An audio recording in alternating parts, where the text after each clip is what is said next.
Disampaikan oleh Kasih Keselamatan Berlayar KSOP Palembang, Kapten Bintaro, jika kejadian tongkang batubara nabrak jembatan Ampera diduga saat kapal menarik tongkang muatan batubara batas ketinggian melebihi 8 meter. Dalam kejadian ini, Kapten Bintaro menilai adanya dugaan kesalahan nahkoda kapal yang tidak memperhatikan muatan tongkang saat melintas di jembatan Ampera. Pihak KSOP Palembang sendiri telah memanggil nahkoda dan petugas pandu untuk diminta keterangan atas kejadian menabraknya tongkang muatan batubara di jembatan Ampera. Jadi dugaan kami pada saat kapal melintas itu muatannya itu lebih dari 8 meter itu. Jadi bukan muatannya yang over kapasitas atau overload.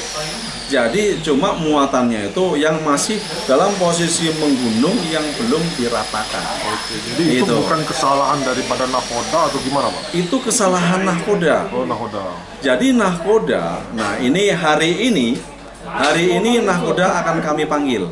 Itu.